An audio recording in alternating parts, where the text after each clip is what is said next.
یہ تقریر غوث اعظم کر رہے ہیں مجمع میں. ایک بندہ بالکل غوث اعظم کو سمجھ نہیں پایا. میں نے کہا نا ولیوں کی ہر بات, نبیوں کی ہر بات بندے کے سمجھ میں نہیں آتی, اور جو سمجھ میں نہ آئے اسی کو نبی کر دے تو معجزہ کہا جاتا ہے, ولی کر دے تو کرامت کہا جاتا ہے. اب غوث اعظم جیلانی بغدادی ہے. ایک آدمی مجمع سے اٹھا جانے لگا, تقریر کو بیچ میں چھوڑ کے جانے لگا اور جاتے جاتے بڑبڑانے لگا. کسی نے راستے میں پوچھا بھائی تو گیا تھا غوث اعظم کی تقریر سننے, جا کیوں رہا ہے واپس؟ وہ کہنے لگا اتنا بڑا بڑا جھوٹ بول رہے ہیں عبد القادر جیلانی کہ مکے سے بیت المقدس کا راستہ 1 مہینے کا ہے, اور یہ کہہ رہے نبی اٹھے بیت المقدس پہنچ گئے, وہاں سے پہلا آسمان, دوسرا, تیسرا, پوری کائنات کا ذرہ ذرہ جہاں جہاں اللہ لے کے گیا مصطفیٰ وہ سب گھوم کے چلے آئے, اور زنجیر ہل رہی تھی, بستر گرم تھا. وہ کہنے لگا یہ جھوٹ ہی اگر سننا ہے تو اس سے اچھا ہے کہ چلو سو جایا جائے. جھوٹ سننے سے اچھا یہ ہے چلو سو جائے. اتنا کیسے ہو سکتا؟ تھوڑے سے وقت میں اتنا لمبا سفر تو ہو ہی نہیں سکتا. یہ سوچتے ہوئے مجمع سے نکل کے باہر چلا گیا. گھر پہنچا تو بیوی نے پوچھا کیا ہو گیا, گئے تھے تقریر سننے واپس کیوں آ گئے؟ کہنے لگا دیکھو زیادہ دماغ خراب مت کرو, معاملہ بہت گڑبڑ ہے. ارے اتنا بڑا بڑا جھوٹ عبد القادر بول رہے ہیں, اس جھوٹ سننے سے اچھا یہ میں گھر چلا آیا. بیوی سمجھ گئی کہ غوث اعظم کی کوئی بات اس کے دماغ سے باہر ہو گئی ہے, یہ سمجھ نہیں پایا ہے, اس لیے ان پہ جھوٹے ہونے کا الزام لگا رہا ہے. آج بھی یہ جاہل لوگ غوث اعظم کی عظمت کو سمجھ نہیں پاتے, ولیوں کے مقام کو سمجھ نہیں پاتے ہیں تو ان پر الزام لگاتے ہیں. وہ ہمیں پجاری کہتے ہیں کہ تم لوگ قبر پوجتے ہو. قبر, ہم نے کہا ملا جی کان کھول کے سن لو, پوجنا اور ہے چومنا اور ہے. اگر ہر چومنا پوجنا ہو جائے گا تو باپ اپنے بیٹے کو چومتا ہے, ماں اپنی بیٹی کو چومتی ہے, بہن اپنے بھائی کا بوسہ لیتی ہے. یہ بوسہ لینا شریعت میں جائز ہے اور پوجا کرنا شریعت میں حرام ہے. اس لیے ہم ولیوں کی بارگاہوں میں جاتے ہیں نا تو پوجا کرنے نہیں جاتے, ہم تو ولیوں کی بارگاہوں میں فیض لینے کے لیے جاتے, برکت حاصل کرنے کے لیے جاتے. اب تھوڑی سی توجہ کریں. بیوی کہنے لگی اچھا ایک بات بتاؤ, آج موسم بڑا سہانا ہے, کچھ اچھا پکایا جائے, کچھ اچھا کھایا جائے. شوہر کہتا اچھا رکو میں بازار جاتا ہوں, بازار سے جا کے میں مچھلی لے کر آتا ہوں. بازار چلا گیا, مچھلی لے کر آیا, بیوی کو مچھلی دے دیا اور کہا مچھلی پکاؤ, تب تک میں دریا میں غسل کر کے آتا ہوں. توجہ رکھنا, غوث اعظم سے پنگا لیا ہے, بڑے پیر پہ جھوٹے ہونے کا الزام لگایا ہے, اللہ کے ولی کی بارگاہ میں گستاخی کری ہے, ان کی تقریر بیچ میں چھوڑ کے ان پہ جھوٹ بولنے کا الزام لگا کے جا رہا ہے. بیوی کو مچھلی خرید کے لا کے دیا, پھر اس کے بعد دریا میں چلا گیا ہے نہانے کے لیے. بیوی مچھلی بنانے میں لگ گئی, یہ بندہ دریا پہ نہانے کے لیے گیا, کپڑا اتار کے دریا کے کنارے رکھا اور دریا میں ڈبکی لگائی. غوطہ کھاتے کھاتے ڈبکی لگاتے لگاتے دریا کے اس پار نکلا تو اللہ نے لڑکا سے اس کو لڑکی بنا دیا. کیا بات ہے, لڑکا سے لڑکی بنی. اب بہت ٹینشن, کپڑا ہے اس پار, نکل آیا ہے اس پار. اب جب اپنے بدن کو دیکھ رہا ہے تو مار شرم سے پانی پانی, ہائے رے میرے مولا, اچھے بھلے ہم لڑکے تھے, یہ تو لڑکی بن گئے. اب بہت ٹینشن میں پانی میں چھپا چھپا بیٹھا ہے, نکل نہیں رہا ہے. ایک بادشاہ ادھر سے گزر رہا تھا, اس نے دیکھا ایک بڑی خوبصورت لڑکی ننگے نہا رہی ہے نا, اس نے اپنی چادر دے دیا, بولا لو یہ چادر اوڑھ لو, اوڑھ کے باہر آ جاؤ. وہ چادر اوڑھ کے بندہ باہر آیا نا تو بہت شرما رہا ہے. بادشاہ نے پوچھا کوئی تمہارے آگے پیچھے ہے, کوئی تمہارے ساتھ ہے؟ کہنے لگا نہ کوئی میرے ساتھ نہیں ہے. اب بادشاہ نے موقع غنیمت سمجھا, خوبصورت لڑکی ہے, اٹھا کے گھوڑے پہ بیٹھایا, لے کے 9-11 ہو گئے. نعرہ تکبیر, نعرہ رسالت. مسلک اعلی حضرت علامہ مفتی رفیق عالم صاحب قبلہ, نعرہ تکبیر, نعرہ رسالت. سبحان اللہ. دیکھیں حضرت بڑی سادگی کے ساتھ اور بڑی سنجیدگی کے ساتھ آپ کے درمیان تشریف لے آئے. انشاءاللہ میری تقریر کے فوراً بعد حضرت کی تقریر ہونے. گھبرا تو نہیں رہے نا آپ لوگ؟ زور سے بولو, گھبرا تو نہیں رہے ہو نا؟ ایک بار اور زور سے بولو, گھبرا تو نہیں رہے ہو نا؟ حضرت کی تقریر سنیں گے. یہ جو یوٹیوب کا جماوڑا لگا ہے نا, یہ حضرت کی وجہ سے لگا. ہاں سمجھ رہے ہیں؟ یہ ایک سچائی ہے. اور سچ بتاؤ, ٹیکنالوجی ہو تو اس کا استعمال ہونا چاہیے, لیکن اس کا استعمال صحیح ہونا چاہیے. یوٹیوب والوں سے کبھی کبھی بہت ڈر بھی لگتا ہے. مذاق نہیں کر رہا, مفتی سلمان اظہری کو جیل پہنچانے والے یوٹیوب ہی والے. ہاں صحیح بتا رہے. وہ اتنی چھوٹی سی کلپ نہ جانے کتنے پہلے کی تھی, اس کو کاٹ کے حضرت وائرل کیا بعد میں. اور سوشل میڈیا کا زمانہ ہے, حکومت ہمارے خلاف ہے, یہ سب آپ لوگ جانتے ہیں. لیکن میں یوٹیوب والوں سے خاص طور سے گزارش کرتا ہوں, ٹھیک ہے آپ اپنا کام کر رہے کریے, لیکن علماء کی عزت کا, مفتیوں کی عزت کا, وقار کا بھی خیال رکھنا بہت ضروری ہے. پیسہ تھوڑا سا کم کمائیے چلے گا, لیکن آپ کی وجہ سے کوئی مصیبت میں پڑ جائے, اس کا آپ میدان قیامت میں کوئی جواب نہیں دے پائیں گے. اس لیے اپنے آپ کو سرکشت رکھیے اور دوسروں کو سرکشت رکھیے.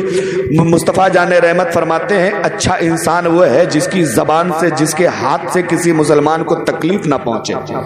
بہترین انسان وہ ہے کہ بہترین انسان وہ ہے جس کے ہاتھ سے بھی مسلمان سلامت رہے, جس کی بات سے بھی مسلمان سلامت رہے. تو ہم اور آپ سب کو سلامت رہنا چاہیے. دعا کریں کہ اللہ تعالی حضرت کو بھی سلامتی عطا فرمائے. اب پورا مجمع ذرا زور سے کہہ دے سبحان اللہ. توجہ ہے. اس پار نکلا, لڑکی بن گیا, راجا نے اٹھایا, گھوڑے پہ بیٹھایا, لے کے 9-11. اب وہ بہت ٹینشن میں پڑا, ہائے رے میرے مولا, میں اچھا بھلا لڑکا تھا, لڑکی بن گیا. اور وہ بھی لڑکی بنا تو بھی راجا اٹھا کے لے کے بھاگ آیا ہے, اپنے محل میں لے کے آیا. راجا نے کہا کب تک اس کو رکھا جائے, لاؤ کیوں نہ اس سے نکاح ہی پڑھا لیا جائے. اب راجا نے دیکھا بڑی خوبصورت لڑکی ہے, نکاح پڑھا لیا. اب وہ نکاح ایک طرف تو کہہ رہا ہاں نکاح کی اجازت ہے, لیکن دل ہی دل میں خیال آ رہا ہے پروردگار عالم کبھی میں نے کہا تھا قبول ہے, آج مجھے اپنے نکاح کے لیے دوسرے کو اپنے نکاح میں لانے کی اجازت دینی پڑ رہی ہے. تقریباً 12 سال وہ بندہ راجا کے نکاح میں رہا, اور اس کے 8 بچے پیدا ہوئے. 8 بچے. جتنی بار بچے پیدا ہوتے تھے, دل ہی دل میں سوچ کے بالکل مرا جا رہا ہے. ہائے رے میرے مولا, بڑا غضب ہو گیا. پہلے میرے نطفے سے بچے پیدا ہوتے تھے, میری بیوی اس کی پرورش کرتی تھی, اب مجھے بچے پیدا کر کے خود ہی پرورش کرنا پڑ رہا ہے. لیکن توجہ کرنا, پنگا لیا تھا غوث اعظم سے, پنگا لیا تھا پیرانے پیر سے, آنکھیں دکھائی تھی روشن ضمیر کو. حضور غوث اعظم کی محفل سے اٹھ کے گیا تھا, جھوٹا ہونے کا الزام لگا رہا تھا. غوث اعظم نے جو کمال دکھایا ہے ذرا توجہ کرے. 12 سال کا زمانہ گزر گیا ہے, دوسری بار پھر وہ اسی دریا میں نہانے کے لیے آیا, اور نہانے کے لیے آنے کے بعد کپڑا اتار کے پھر دریا میں ڈبکی لگایا. لگاتے اس پار پہنچا تو جیسے پہلے لڑکا تھا, اللہ نے پھر اس کو لڑکا بنا دیا. اب بڑی حیرت میں پڑ گیا, یار عجیب معاملہ. دریا میں ڈوب کے ادھر گیا, لڑکی بن گیا. 12 سال رہا, 8 بچے پیدا کیے. پھر دریا میں نہانے آئے, پھر دریا میں اس پار نکلے تو پھر لڑکی سے لڑکا بن گئے. اب دیکھا کہ اچھا 12 سال کے بعد آیا ہوں, کپڑے اپڑے تو کہاں سڑ گل گئے ہوں گے. دیکھا تو کپڑا سامنے رکھا ہے, اور جیسے رکھ کے گیا تھا ابھی تک ویسے ہی پڑا ہوا. اب ذرا سوچئے. پھر سوچنے لگا اچھا چلو 12 سال کے بعد آیا ہوں, نہ جانے بیوی کہاں گئی ہوگی, بچے کہاں گئے ہوں گے, گھر کا کیا حال ہوگا کچھ پتا نہیں. لیکن ڈرتے جب گھر کے دروازے پہ پہنچا نا تو کیا دیکھا, بیوی مچھلی کاٹ رہی ہے. جو مچھلی دے کے آیا تھا, بیوی مچھلی کاٹ رہی ہے, اور اس کی چھوٹی بچی گھر میں جھاڑو لگا رہی ہے. یہ بندہ بیوی پہ بگڑ گیا, کہا کہ تمہارا دماغ خراب ہے, ارے میں 12 سال کے بعد آیا ہوں, ابھی تک تم مچھلی کاٹ رہے ہو.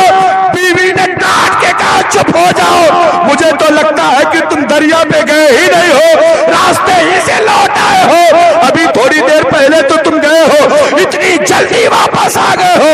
فوراً اس کے دماغ میں غوث اعظم کی بات آ گئی, یار اللہ تعالیٰ جب میرے لیے وقت کو روک مصطفیٰ کے لیے کیوں نہیں روک سکتا ہے؟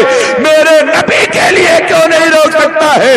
دوڑتا ہوا بھاگ کے گیا غوث اعظم کی بارگاہ میں، ہاتھ جوڑ کے کہتا ہے او حضور والا معاف کر دیجئے، ہم تو سمجھ ہی نہیں پائے تھے، ہماری سمجھنے کی غلطی تھی، آپ نے ہمیں دکھا دیا ہے، اب جب میرے ساتھ ایسا ہو سکتا ہے تو مصطفیٰ جان رحمت کے لیے بھی اللہ نے وقت کو روک دیا تھا۔ اس لیے وہ میرے بھائیوں، ولیوں کی بارگاہوں سے ملتا سب ہے، بس فرق یہ ہے کہ مانگنے کا ڈھنگ ہونا چاہیے، مانگنے کا طریقہ ہونا چاہیے۔ ایک بندہ کہاں چلا گیا؟ خواجہ صاحب کے پاس، خواجہ صاحب کے پاس گیا اور عقیدے کا وہابی تھا، اس کو بھی لے گیا۔ ایک سنی مسلمان خواجہ صاحب کیا گیا نا، تو اس کا ایک دوست وہابی تھا، دونوں اس کو بھی لے گیا، بھائی چلو چلتے ہیں۔ وہابی نے تو پہلے منع کیا کہ نہیں جائیں گے، نہیں جائیں گے، لیکن بعد میں اس نے کہا کہ بھیا خرچہ میرا، آنا میرا، جانا میرا، سب کچھ میرا، تم چلو۔ تو فری کے چکر میں چلا گیا خواجہ صاحب کی بارگاہ میں۔ اب خواجہ صاحب کی بارگاہ میں وہ بندہ کھڑا، بولا تم جاؤ فاتحہ پڑھنے، میں نہیں جاؤں گا۔ ارے یہ مر گئے ہوں گے، سڑ گئے ہوں گے، گل گئے ہوں گے، تم ان کی بارگاہ میں جا رہے ہو؟ لیکن سنی ہے، سنی چادر لیا ہے، پھول لیا ہے، سر پہ رکھا ہے، محبت سے خواجہ صاحب کی بارگاہ میں حاضر ہو گئے۔ اب وہ سنی خواجہ صاحب کی بارگاہ میں کھڑا ہو کے دعائیں کر رہا، اور یہ ڈبل 12 کمپنی والا باہر کھڑا ہو کے تماشا دیکھ رہا۔ اتنے میں دیکھا ایک فقیر مانگنے والا خواجہ صاحب کے مزار کے چاروں طرف گھوم گھوم کے کہہ رہا ہے، خواجہ 5 روپیہ دے دے، خواجہ 5 روپیہ دے دے، خواجہ 5 روپیہ دے دے۔ پورا ایک چکر لگایا لیکن کسی نے 5 روپیہ نہیں دیا۔ تھوڑی دیر کے بعد دوسرا چکر لگا رہا ہے، کسی نے 5 روپیہ نہیں دیا۔ تیسرا چکر لگایا، کسی نے 5 روپیہ نہیں دیا۔ یہ بیچارہ جو سنی کے ساتھ گیا تھا، ولیوں کو مانتا نہیں تھا، اس نے کہا یار یہ لے 5 روپیہ لے لے، مجھ سے لے لے، یہ بابا مر گئے ہیں، ان سے مانگنے کی ضرورت نہیں ہے، ان کو کسی چیز کی طاقت نہیں ہے، یہ تو خود محتاج ہیں، یہ تمہیں کہاں سے دیں گے؟ اور جیسے اس بندے نے اس فقیر کو 5 روپیہ پکڑایا نا، تو فقیر خواجہ کے دربار کی طرف دیکھ کے کہتا ہے، خواجہ صاحب دلوایا ایسے سے جو آپ کو مانتا ہی نہیں ہے، ارے منت بھی پوری کرا دی ایسے سے جو آپ کو مانتا ہی نہیں ہے۔ اب یہ بیچارہ ڈبل 12 کمپنی والا بہت پریشان، ہائے رے میرے مولا یہ کیا ہو گیا؟ نہ میں نے اس سے کبھی ملاقات کی، نہ کوئی بھیٹ ہے، نہ جان پہچان ہے، یہ مجھے کیسے جانتا ہے کہ میں نہیں مانتا ہوں خواجہ صاحب کو؟ اتنا کہہ کے فقیر 5 روپیہ لیا، لے کے چلا گیا۔ اب اتنے میں سنی فاتحہ پڑھ کے خواجہ صاحب کے مزار سے باہر نکلا نا، تو نکلنے کے بعد جب آیا تو یہ بیچارہ بہت پریشان، وہ کہنے لگا اچھا ایک بات بتاؤ، میں پہلی بار اجمیر آیا ہوں، تمہارے ساتھ آیا ہوں، اجمیر میں مجھے کوئی جانتا نہیں ہے، یا تو تم میرے بارے میں جانتے ہو، یا میں میرے بارے میں جانتا ہوں، یا تو ہمارا رب جانتا ہے۔ اس بندے فقیر کو کیسے پتا چلا کہ میں خواجہ کو نہیں مانتا ہوں؟ بتاؤ تو صحیح، یہ میرے منہ پہ کہہ کے چلا گیا ہے خواجہ صاحب ایسے بندے سے میری منت پوری کروائی ہے جو آپ کو مانتا ہی نہیں ہے، بتاؤ ذرا آخر اس کو کیسے پتا چلا کہ میں خواجہ صاحب کو نہیں مانتا ہوں؟ سنی سینہ چوڑا کہہ کے کہتا ہے یار تمہیں پتا نہیں ہے، ولیوں کی بارگاہوں میں رہنے والا فقیر بھی اللہ والا ہو جاتا ہے، اللہ کا قریبی ہو جاتا ہے۔ جب یہ فقیر ایسا ہے تو بتاؤ میرا خواجہ کیسا ہوگا؟ اور جب خواجہ کا یہ مقام ہے تو میرے مصطفیٰ کا مقام کیا ہوگا؟ نعرہ تکبیر، نعرہ رسالت، عظمت مصطفیٰ، عظمت مصطفیٰ، جشن عید میلاد النبی، نعرہ تکبیر، نعرہ رسالت۔ اس لیے میرے بھائیوں ولیوں سے لگے رہو، دنیا تمہیں نہ جانے کیا کیا بتائے گی، کیا کیا سمجھائے گی، ان سے کہہ دو تمہیں تمہارا والا مبارک ہو، ہمیں ہمارا والا مبارک۔ اور ایک بات بہت گارنٹی سے کہہ کے جا رہا ہوں منہ سے گاؤں والوں، ایک بھی ولی اس پارٹی میں ہے ہی نہیں، پوری گارنٹی کے ساتھ کہہ رہا ہوں، یہ درجنوں کیمرے چل رہے ہیں، ایک بھی ولی ان میں کوئی دکھا دو تو ہم مان جائیں،